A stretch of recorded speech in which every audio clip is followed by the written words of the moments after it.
Američki državljanin porijeklom iz Bosne i Hercegovine Adis Medunjanin priznao je da je bio povezan sa Al-Kaidom i bit će optužen za kovanje zavjere, tvrdi izvor blizak istrazi. Medunjanin je uhapšen jučer zbog sumnje da je pripremao bombaški napad u Njujorku na 10. godišnjicu napada 11. septembra 2001. godine. A hapšenje Medunjina moglo bi da se odrazi i na BiH jer je dio Bošnjaka i kosovskih Albanaca bio umiješan u terorističke zavjere od 2001. godine do danas, tvrdi stručnjak za islam na Balkanu Steven Sulejman Švarc.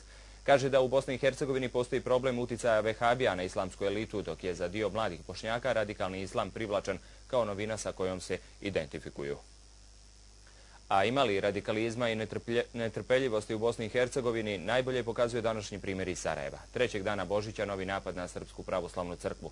U naselju Pofalići kamenovana je crkva Svetog Preobraženja. Vjernici iz starješina hrama Jadran Danilović neprijatno su se iznenadili kada su jutros pred početak liturgije primijetili da je ovaj sveti hram ponovo oskrnavljen.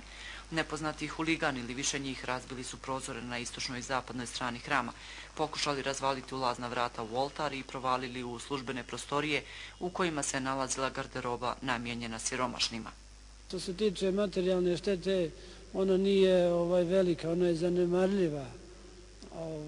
Ali ta duhovna bol, psihološki pritisak koji nam se dešava baš za velike praznike i baš je ta naša radost praznika konstantno uvijek pomućena. Hram Preobraženja Gospodnjeg bio je meta napada huligana o Božiću i prošle godine, što dodatno unosi nemir među malobrojne Srbe u Sarajevu. Ono što je žalosno da tokom ovog praznika Božića, znači kada su iz ove kuće, iz mitropolije, izlazile poruke mira, ljubavi, dobre volje među ljudima, dešavaju se ovakve stvari. U MUP-u kantona Sarajevo, čiji su službenici obavili uviđaj, ista priča kao i mnogo puta do sada. Negiraju da je ovaj nemio događaj povezan sa nacionalnom netrpeljivošću prema Srbima. O svemu su naši službenici obavijestili tužioca, izvršen je uviđaj i naši službenici rade na rasvjetljavanju ovog krivičnog djela.